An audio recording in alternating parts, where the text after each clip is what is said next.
It's springtime and it's starting to warm up outside. You made the decision that you're going to buy your first motorcycle this year, but you don't really know where to start. What kind of gear do you need? What kind of bike do you want? And how do I even get my motorcycle license? I've been riding bikes for about 3 years now. And in this video, I just want to talk about some of the basics to help you get the most out of your first season riding a motorcycle. And I know you probably want to talk about what kind of bike you're going to get right away. I'm sorry, we're going to get to that eventually. We're starting with how you get your motorcycle license. There are two main ways to get your license. The first option is going to your DMV. There, you will take a written exam and then you'll take a skills exam, which is basically riding around a skills course that they have set up in their parking lot. The second option is taking the MSF or Motorcycle Safety Foundation course. This is a 2-day course that will basically teach you the basics of how to ride a motorcycle. The first day and a half consists of you being out on a practice range with two coaches, and they will walk you through everything from how to turn a motorcycle on to making high-speed turns that could save your life in a reaction situation. And at the very end, you will take a skills test that will carry over to the DMV, so you do not need to take a test there.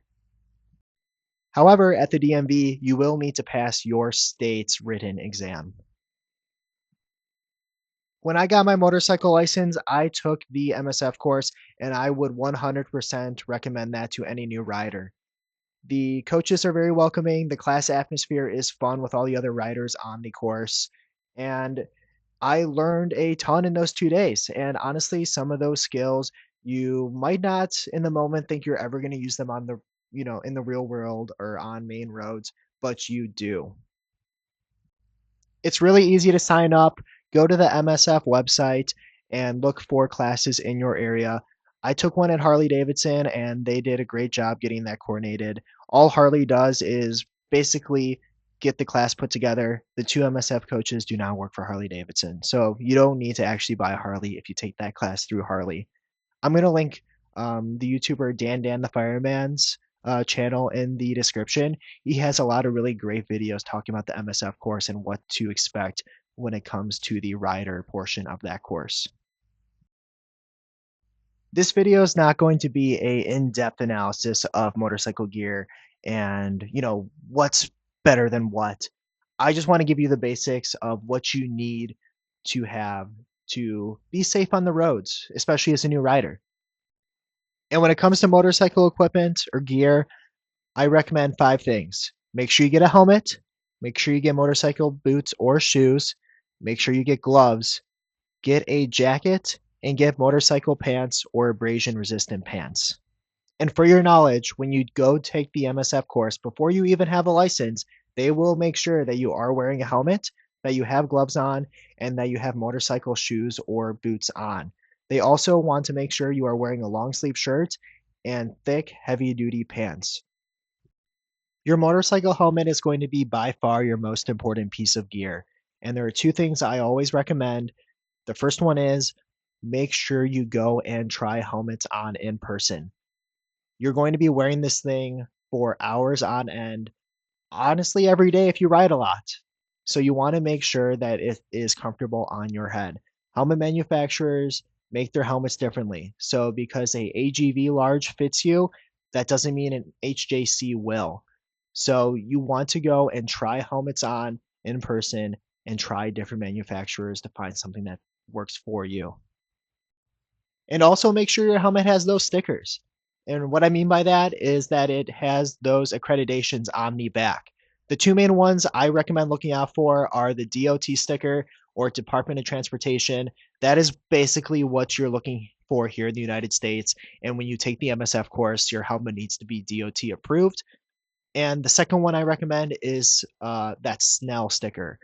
That's basically a higher accreditation than the DOT. The DOT is honestly an easy sticker to get.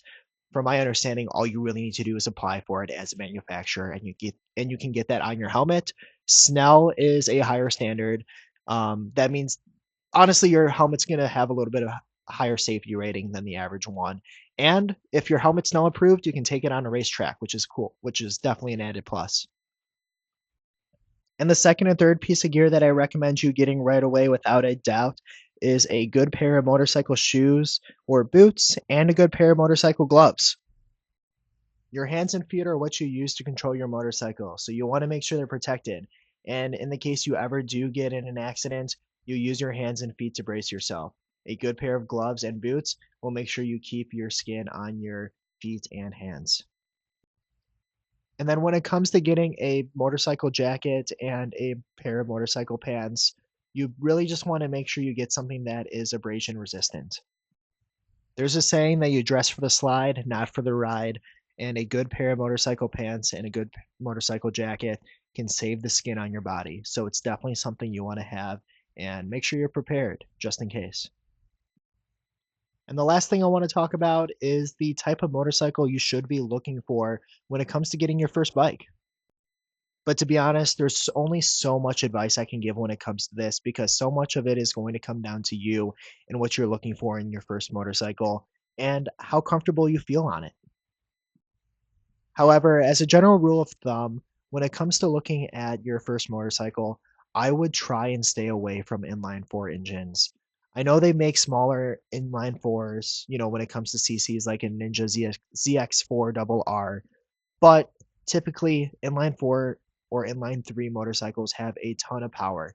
That throttle is going to be like a light switch. And when you're a new motorcycle rider, honestly, having good throttle control is the hardest part of riding a bike.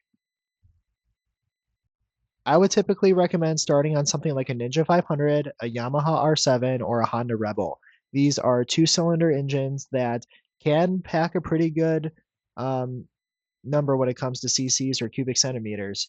However, they are twin parallel engines or two-cylinder engines. So the throttle is going to be a little bit more forgiving than a inline 2 or inline 4. But that doesn't mean these motorcycles are slow by any means. Like a Ninja 500 and a Yamaha R7 can go well over 100 miles per hour. So you're not going to be sacrificing power. However, they are more forgiving. I'm not going in depth on these different types of motorcycles. There are plenty of motorcycle reviews on YouTube. Go check some of those out and go test ride some bikes at your local dealership. I would definitely recommend that. I hope you found some of this pretty helpful. I know it's pretty bare bones, but these are just, I guess, some of the main things I think you want to look out for and I guess know of going into your first year as a motorcycle rider. Appreciate you sticking around to the end. If you like, feel free to subscribe. Once it starts to warm up a little bit more here in Wisconsin, I'm going to be posting some more content on this page and on my other socials, TikTok and Instagram. So hopefully see you around.